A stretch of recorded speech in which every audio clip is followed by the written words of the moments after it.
Le protocole de Toronto, 666. Fiction ou réalité, qui peut dire? Quoi qu'il en soit, selon certaines informations obtenues en province de France, mais surtout à la révision des événements survenus depuis les 25 dernières années, il apparaît que le scénario décrit dans ce document nous permet de mieux comprendre ce qui, jusqu'à aujourd'hui, paraissait des plus incompréhensibles à plus d'un. Nous livrons en entier ce document, avec en plus une analyse des nouvelles conditions économiques actuelles qui, en elles-mêmes, semblent plus que confirmer l'authenticité de ce dernier. Fin juin 1967, à Montréal, c'est l'Expo 67. À Ottawa, ce sont les derniers préparatifs du centenaire de la Confédération. Aux États-Unis, c'est la contestation à la guerre du Vietnam et, à travers le pays, le Flower Power. Nous sommes près des événements de mai 68 en France, de l'explosion du nationalisme au Québec, du festival Woodstock aux États-Unis. Mais en même temps, cette fin juin de 1967 marque les derniers préparatifs de la mise au point du plan de la chute des nations. Chute des nations prévue par les hautes instances de la franc-maçonnerie anglo-saxonne à Toronto, Canada. Cette réunion secrète, hautement confidentielle, est organisée par les 666, c'est ainsi qu'ils se nomment eux-mêmes, c'est-à-dire ceux qui dirigent les 6 plus grandes banques mondiales, les 6 plus grands consortiums énergétiques de la planète, dont le pétrole fait partie, et les 6 plus grands consortiums de l'agroalimentaire, dont fait partie le contrôle des principales routes alimentaires du monde. Ces 666 étant les plus hauts responsables de la finance internationale, vont définir à l'intérieur de leur réunion une stratégie commune en vue de la mainmise absolue sur le commerce mondial, sur la possession de l'arme énergétique, porte ouverte sur le XXIe siècle, et sur le contrôle international de l'agroalimentaire, lequel comprend aussi pour eux les consortiums pharmaceutiques comprenant à leur tour le marché mondial des vitamines et des vaccins. Leur plan se résume à 3 orientations majeures: l'économique, le politique et le social pour les années 70 et 80. S'il est réussi, le plan doit irrémédiablement déboucher sur la prise du pouvoir mondial par la mise en place du Nouvel Ordre mondial, le même dont le président américain George Bush fera tant la promotion au début des années 70. Titre du document des 666. Panem et circenses, du pain et des jeux du cirque. But du projet mondialiste, le génocide du vital au profit du rentable occulte. Moyen de financement du projet, entre autres, se servir de l'aide humanitaire, de l'aide alimentaire internationale, afin de financer les multinationales des 666. Le document. Toutes les périodes historiques ayant mené à la décadence des civilisations étaient toutes marquées sans exception par l'esprit d'errance des hommes. Aujourd'hui, nous devons faire en sorte que cet esprit se traduise par une société mondiale du loisir, sous toutes ses formes. Ce loisir doit se composer du sexe, des drogues, du sport, des voyages, l'exotisme, et des loisirs en général. Mais tout cela rendu accessible à toutes les couches de la société. L'homme doit arriver à croire qu'il est moderne, et que sa modernité est composée de sa capacité et de sa possibilité de pouvoir jouir largement. Et tout cela, maintenant, et de tout ce qui l'entoure. Pour parvenir à cet objectif, il est impératif de pouvoir infiltrer les médias. Radio, télévision, journaux. Les milieux de la mode et de la culture. Les milieux de la nouvelle musique, par lesquels nous influencerons à coup sûr toutes les couches des sociétés occidentales. Ainsi, en tenant sous la coupe des sens la jeunesse, c'est-à-dire les adultes de demain, nous aurons par conséquent la voie libre pour infiltrer et transformer en profondeur, sans en être inquiétés, le politique, le système légal et l'éducation, ce qui nous permettra de modifier en profondeur le cours, l'orientation future des sociétés visées par notre plan. Les populations, nous le savons, n'ont pas de mémoire historique. Ils répètent inlassablement les erreurs du passé sans se rendre compte que ces mêmes erreurs avaient conduit leurs pères avant eux aux mêmes déchéances qu'ils vivront en pire avant la fin de ce siècle. Voyez par exemple ce que leurs grands-pères ont vécu au début de ce siècle grâce au travail acharné de nos prédécesseurs. Après avoir connu sans limite la libération des mœurs, l'abolition de la morale, en d'autres mots l'errance de l'esprit, ils expérimentèrent la crise économique puis la guerre. Aujourd'hui, leurs petits-enfants et leurs enfants se dirigent droit vers un aboutissement semblable, pire encore car cette fois-ci, il nous permettra enfin de mettre sur pied notre nouvel ordre mondial, sans qu'aucun d'entre eux ne soit à même de s'en rendre compte, trop préoccupés qu'ils seront tous à satisfaire exagérément leurs besoins sensuels les plus primaires. Une norme générale, plus qu'importante, et qui a déjà fait ses preuves au début de ce présent siècle dans la construction et la mise en place du système communiste, par exemple, par les regrettés hauts officiers de nos loges, est la rentabilité de l'exception. En principe, nous le savons, l'exception prouve la règle générale qui lui est contraire. Mais dans notre vocabulaire, l'exception, c'est ce qui doit être imposé à tous. Nous devons faire en sorte de faire des exceptions dans différentes sphères de la société, comme devant être de nouvelles règles générales applicables à tous, un objectif premier de toutes les futures contestations sociales menées par la jeunesse des nations. Ainsi, l'exception deviendra le détonateur par lequel toute la société historique s'effondrera sur elle-même dans un essoufflement et une confusion sans précédent. Les fondements de la société occidentale, dans leur essence, proviennent en droite ligne de l'héritage chrétien. C'est précisément ce même héritage qui fit de la famille le nœud, la pierre angulaire de tout l'édifice social actuel. Nos prédécesseurs qui avaient financé les écrivains révolutionnaires de la fin du XIXe siècle et du début du XXe siècle avaient compris l'importance de fractionner, puis de faire éclater ce noyau vital s'ils voulaient, en Russie, parvenir à mettre en place le nouveau système communiste d'alors. Et c'est précisément ce qu'ils firent en faisant minutieusement produire par les philosophes et les écrivains non conformistes de l'époque un manifeste à la gloire de l'État-Dieu, celui-ci ayant la primauté absolue sur l'individu et sur la famille. Pour aboutir avec certitude à la construction d'un gouvernement mondial, un nouvel ordre mondial communautaire, où tous les individus sans exception seront soumis à l'état mondial de l'ordre nouveau. Nous devons en premier lieu faire disparaître la famille, ce qui entraînera du même coup la disparition des enseignements religieux ancestraux, et en deuxième lieu, niveler tous les individus en faisant disparaître les classes sociales, en particulier les classes moyennes. Mais nous devons procéder de manière à ce que tous ces changements apparaissent comme étant issus de la volonté populaire, qu'ils aient l'apparence de la démocratie. En se servant de cas isolés, mais en les amplifiant à l'extrême, avec l'aide de contestations étudiantes noyautées par nous, de journalistes favorables à notre cause et de politiciens achetés, nous parviendrons à faire mettre en place de nouveaux organismes ayant toutes les apparences de la modernité, tel un bureau de la protection de l'enfance protégé par une charte des droits et libertés. Pour la réussite de notre plan mondial, le plan rouge, il nous faut faire implanter dans toutes les sociétés occidentales des années 70 des bureaux pour la protection de l'enfance, dont les fonctionnaires, de jeunes intellectuels sans expérience, fraîchement sortis d'université où sont mis en évidence nos principes mondialistes, feront respecter à la lettre sans discernement la charte des droits de l'enfant. Qui osera s'opposer à cela sans en même temps être identifié aux barbaries du Moyen-Âge?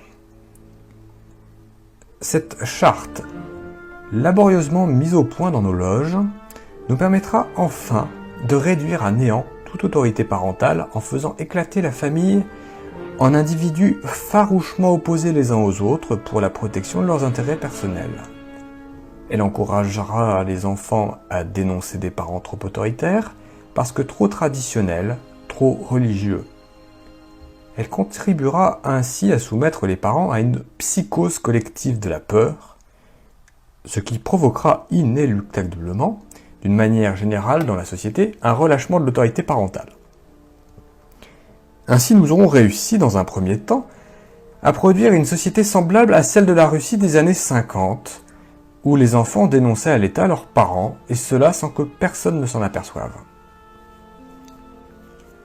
En transférant ainsi à l'État le rôle parental, il nous sera plus facile par la suite de nous accaparer une par une de toutes les responsabilités qui avaient été jusqu'à date du ressort exclusif des parents. C'est ainsi que nous pourrons faire considérer par tous comme étant un abus contre l'enfant l'enseignement religieux traditionnel d'origine judéo-chrétienne.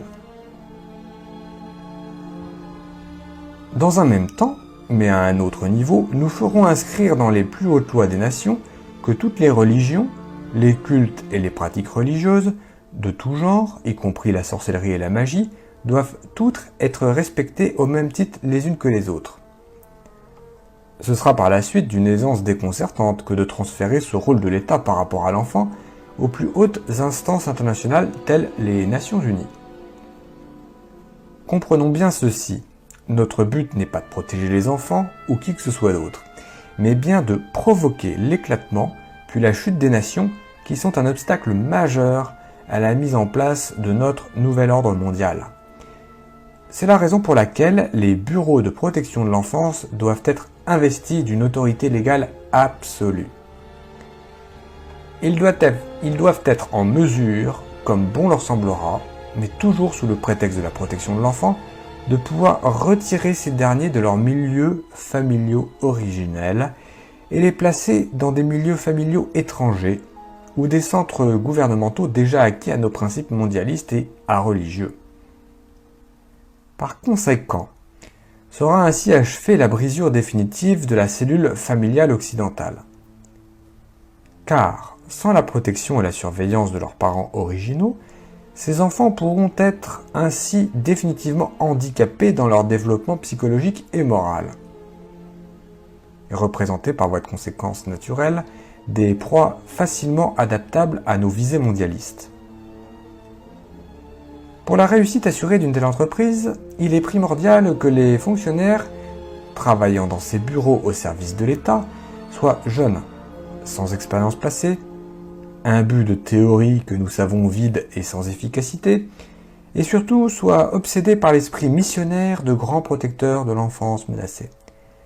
Car pour eux, tous les parents doivent représenter des criminels en puissance, des dangers potentiels au bien-être de l'enfant ici considéré comme étant un dieu. Un bureau de la protection de l'enfance et une charte des droits de l'enfant n'ont aucune raison d'être sans enfants menacés.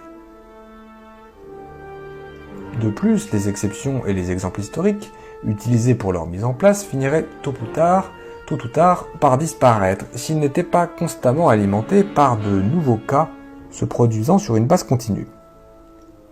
En ce sens, nous devons infiltrer le système d'éducation des nations pour y faire disparaître, sous le couvercle de la modernité et de l'évolution, l'enseignement de la religion, de l'histoire, de la bienséance, tout en diluant en même temps, sous une avalanche d'expérimentations nouvelles dans le milieu de l'éducation, celui de la langue et des mathématiques. De cette manière, en enlevant aux jeunes générations toute base et toute frontière morale, toute connaissance du passé, donc toute fierté nationale, donc tout respect d'autrui, tout pouvoir par la connaissance du langage et des sciences, donc sur la réalité, nous contribuerons à fabriquer une jeunesse largement disposée à toutes les formes de délinquance.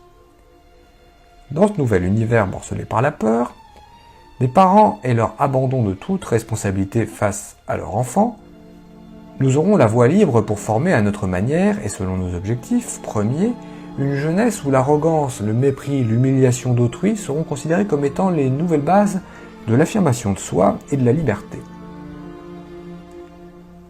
Mais nous savons, à même l'expérience du passé, qu'une jeunesse semblable est d'ores et déjà condamnée à son autodestruction, car celle-ci est foncièrement individualiste, donc anarchiste par définition.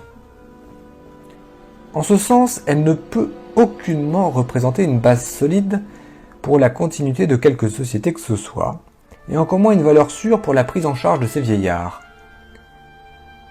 Dans la même foulée, il est aussi impératif de faire créer une charte des droits et libertés individuelles et des bureaux de protection du citoyen, en faisant miroiter aux masses que ces innovations font partie intégrante de la modernité, des sociétés nouvelles du XXe siècle.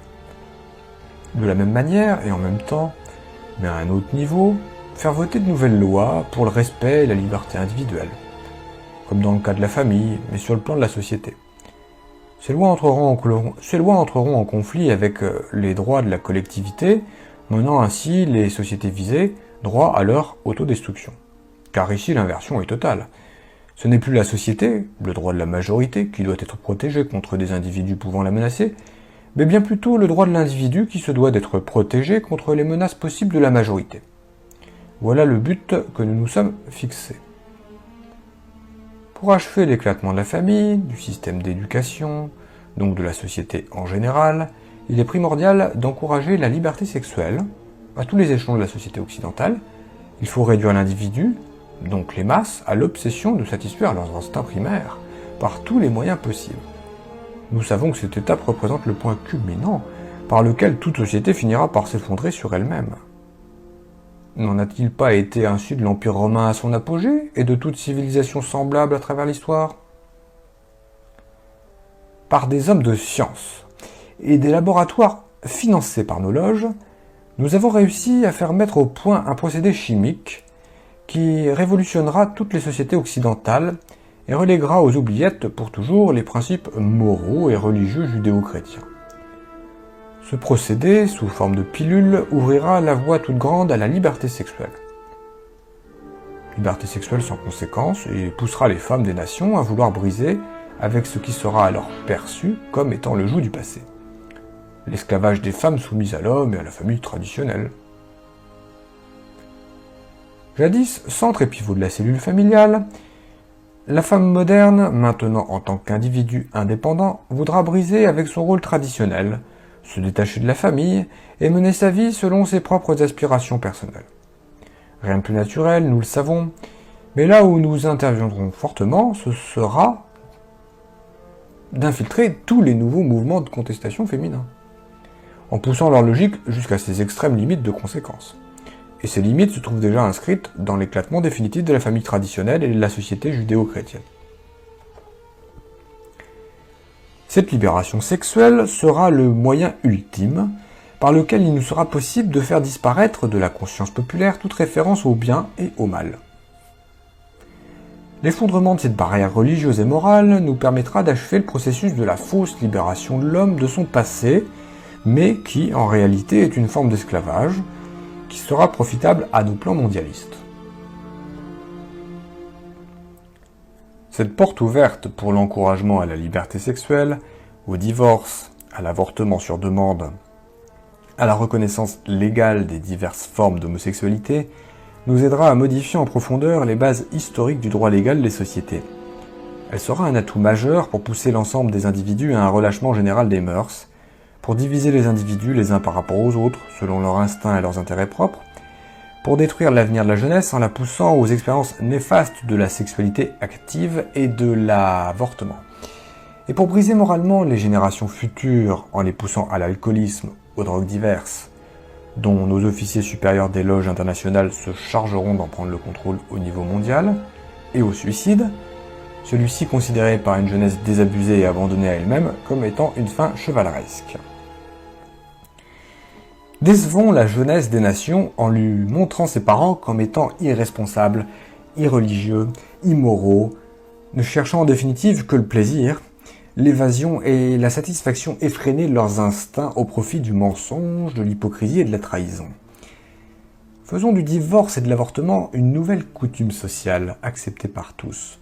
Poussons-la ainsi à la criminalité sous toutes ses formes et à se réfugier en groupes distincts hors d'atteinte du milieu familial qu'elle percevra inévitablement comme étant une menace pour sa propre survie.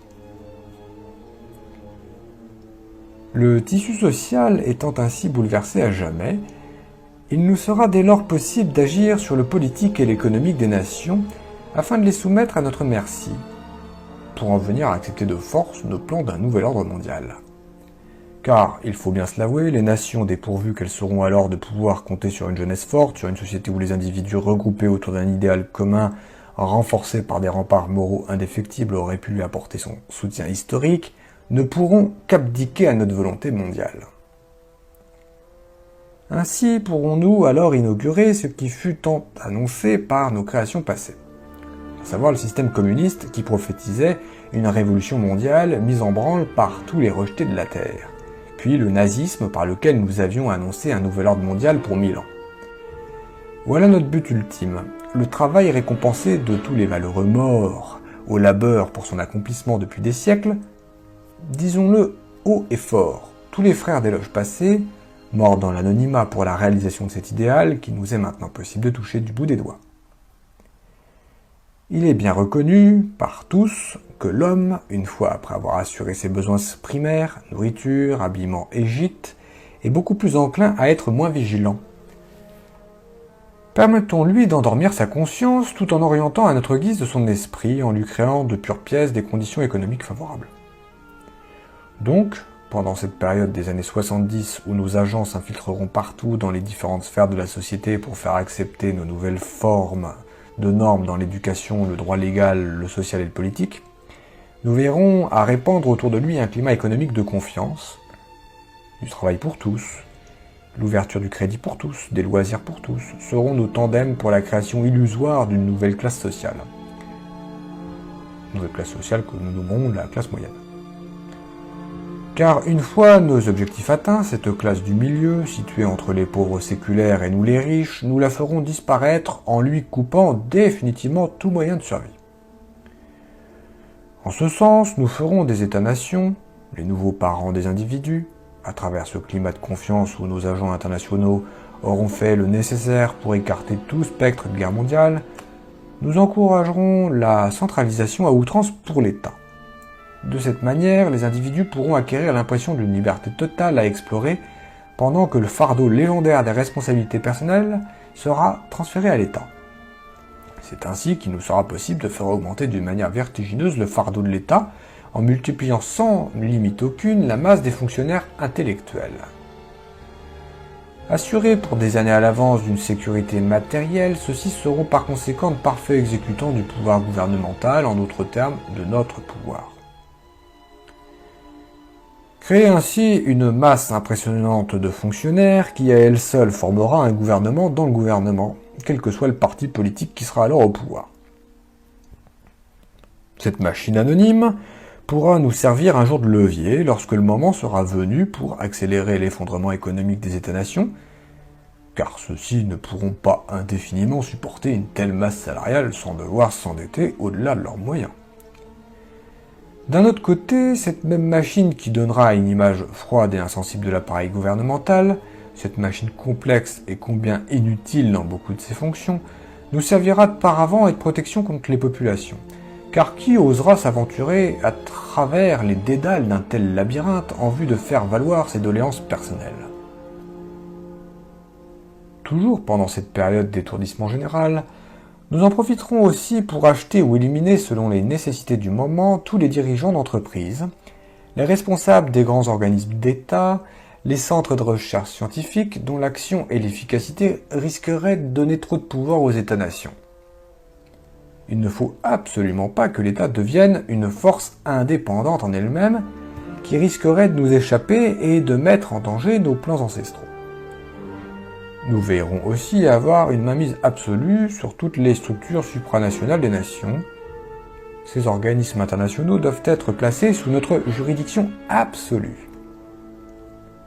Dans le même sens, et pour garantir la rentabilité de notre influence auprès des populations, nous devrons contrôler tous les médias d'information. Nos banques verront donc à ne financer que ceux qui nous sont favorables, tandis qu'elles superviseront la fermeture des plus récalcitrants. Cela devrait en principe passer presque inaperçu dans la population. Elles seront tellement absorbées par leur besoin de faire plus d'argent et de se divertir. Nous devrons nous occuper à finaliser dès maintenant la phase de dérégionalisation des régions rurales amorcée au début de la crise économique de 29. Surpeupler les villes était notre tandem de la révolution industrielle.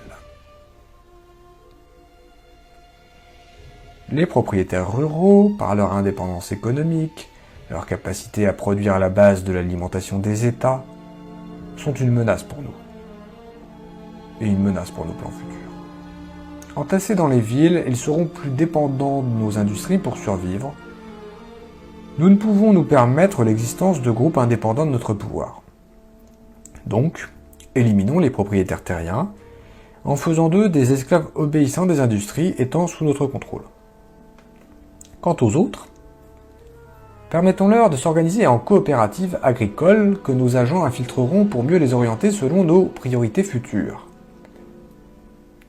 À travers l'État, attachons-nous à bien mettre en évidence le respect obligatoire de la diversité des cultures, des peuples, des religions, des ethnies, qui sont autant de moyens, pour nous, pour faire passer la liberté individuelle avant la notion d'unité nationale, ce qui nous permettra de mieux diviser les populations des États-nations et ainsi les affaiblir dans leur autorité et dans leur capacité de manœuvrer.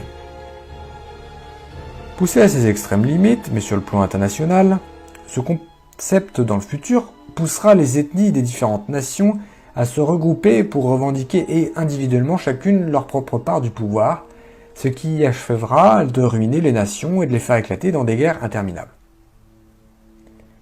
Lorsque les États-nations seront ainsi affaiblis par autant de luttes intestines, toutes fondées sur la reconnaissance des droits des minorités à leur indépendance, que les nationalistes divisés en différentes factions culturelles et religieuses s'opposeront aveuglément dans des luttes sans issue, que la jeunesse aura totalement perdu contact avec ses racines, alors nous pourrons nous servir des Nations Unies pour commencer à imposer notre nouvel ordre mondial. D'ailleurs, à ce stade-là, les idéaux humanitaires, sociaux et historiques des États-nations auront depuis longtemps éclaté sous la pression des divisions intérieures. Fin du document des 666, daté de fin juin 1967.